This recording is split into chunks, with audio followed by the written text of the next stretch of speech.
टमाटर को, आलू को कितना भी कोल्ड स्टोरेज में रख लीजिएगा, एक समय अवधि के बाद तो कोल्ड स्टोरेज में भी टमाटर खराब हो जाते हैं।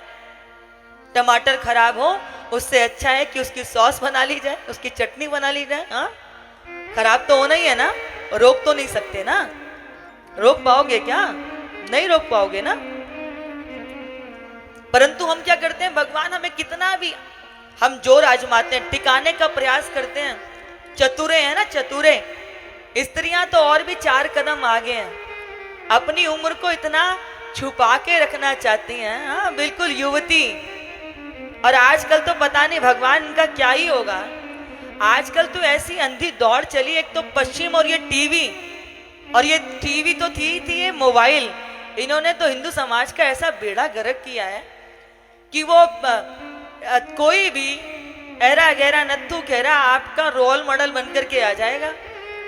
वो जैसे वस्त्र पहनेंगे, जैसे हेयर स्टाइल रखेंगे, वैसे ही हम उनके पीछे पागलों की तरह चल देंगे। अब वो हमारे जितने भी सौभाग्यवती भव होने के जो सूचक थे, अभी तो आप देखो यही नहीं पता चलता कि ये घर की बेटी है कि बहू है। हाँ, हनुमंत लाल सिंदूर क्यों चढ़ाते हैं? एक बार हनुमान जी पहुंचे, सीता मैया जो थी अपनी मांग में सिंदूर भर रही थी, तो हनुमान जी ने पूछ लिया, माँ ये क्या कर रही हो? माँ को थोड़ी लाज आ गई कि कैसे बताऊं कि ये सुकुमारी का चिन्ह है, यानी कि सिंदूर भरने से प्रभु की आयु बढ़ेगी। तो उन्होंने क्या कहा कि सिंदूर प्रभु को बड़ा प्रिय है, इसको लगाने से ना भगवान की आयु बढ़ेगी। बस हनुमंत लाल तो भगवान के प्रिय भगत, उनको लगा बस माँ ने प्रभु की आयु बढ़ाने के लिए इतना सा ही सिंदूर लगाया, तो उन्होंने जाकर के पूरी देह पर सिंदूर लगा लिया, पूरी देह पर सिंदूर लगा। और अभी हमारी बेटियों को मांग भरने में इतनी लज्जा लगती है, ना पैरों में बिछिया होंगी, ना उनके पायल होंगी। बस पश्चिम ने पढ़ा दिया ये पायल नहीं है, ये तो पैर की बेड़ियां हैं, तो जंजीरें हैं। आंचल हमारे शरीर का, तन का की लाज होती है, तो आपके परिधानों पर एक तो आपके फैशन डिजाइनर ऐसे अद्भुत कि सूटों पे से चुन्नी ही गायब कर दी है, चुन्नी ही गायब कर दी। और हमारा ना हम पर अंकुश है, ना हमारी संतानों पर अंकुश है। बड़ा ही विचित्र सी स्थिति है। तो वो क्या हुआ कि ट्रेन में बहुत सारी स्त्रियां बैठ के जा रही थी, तो क्या हुआ कि जो 60 साल वाली उम्र की महिला थी ना, तो बराबर वाली ने पूछा कि बहन तुम्हारी कितनी आयु है? तो वो 10-10 साल उम्र कम करके बता रही है। 60 वाली बोली मैं तो 50 साल की हूँ, 50 वाली कह रही है मैं तो 40 साल की हूँ, और 40 वाली कह रही है मैं तो 30 साल की हूँ। तो ऊपर की बर्थ पर एक सरदार जी लेटे हुए थे, तो सरदार जी ने ऐसे करवट ली कि वो उन स्त्रियों की गोदी में ही आके गिर गए। तो स्त्रियों ने कहा कि ये क्या मजाक है, मतलब ये कोई तरीका है? तो बोले नहीं नहीं नहीं नहीं, आप लोग जिस हिसाब से अपनी अपनी उम्र बता रहे हैं ना, उस हिसाब से तो फिर मेरा अभी अभी जन्म हुआ है। अगर माताओं छुपा भी लोगी अपनी उम्र को, तो उससे कुछ हो जाएगा क्या? कुछ बन जाएगा क्या? एक तो कलयुग का व्यक्ति इतना तेज, इतना दिमाग अपना लगाया, हुआ क्या कि द्वार पर यमराज पहुंच गए। तो ये बनिया था, जैसे ही द्वार खटखटाया यमराज ने, इसने द्वार खोला, द्वार पर यमराज को देखा तो देह पसीने पसीने हो गई। यमराज ने कहा कि चलो तुम्हारा समय हो गया।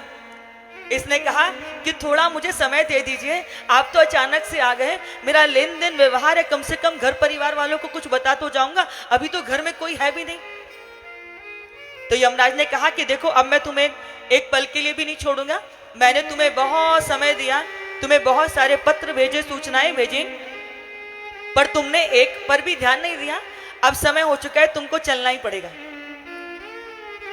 तो अब इसकी समझ में नहीं आई मैं क्या करूं। तो कलयुग का जीव है ना, तो हमारे यहां कोई घर में आए, कुछ और हो ना हो, चाय के लिए तो व्यक्ति से पूछते ही है ना। तो इसने भी यमराज को पूछ लिया कि महाराज इतनी दूर से आए हो, एक कप चाय तो बनती है ना, इसलिए आइए मैं आपको अपने हाथ से प्रेम से चाय पिलाऊंगा, तब तक थोड़ा सा आप मुझे समय भी दे देंगे। और इसको लगा इस चाय पिलाने के बहाने मुझे कुछ सोचने के लिए समय मिल जाएगा।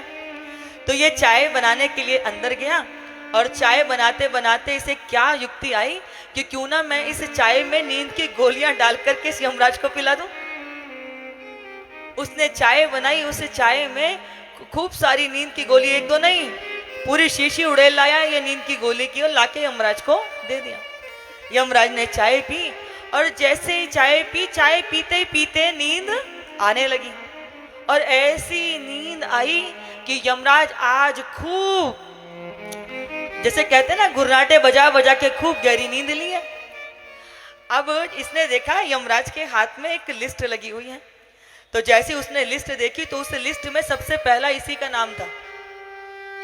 अब रोज 9 के 100 करता था, इसे कौन सा कुछ लगना था। इसने पहले नंबर से अपना नाम हटा करके सबसे आखिरी में कर दिया और आखिरी वाले को पहले पे कर दिया। कुछ घंटों के बाद यमराज की नींद आंखें खुली।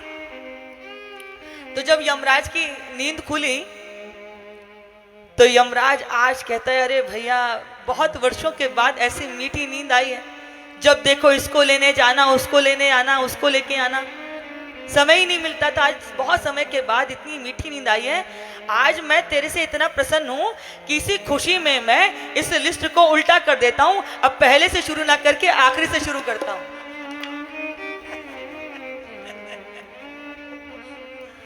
तो कहने का भाव ये कि हम चाहे कुछ भी कर ले, कितनी भी चतुराइयां कर ले, पर प्रभु के सम्मुख हमारी एक चतुराई चलने वाली नहीं है। इसलिए चतुराइयों से बात नहीं बनेगी। ये दिन, ये जो निकल के जा रहे हैं ना, ये लौट करके नहीं आएंगे। हाँ, ये जो समय निकल रहा है ये लौट कर नहीं आएगा।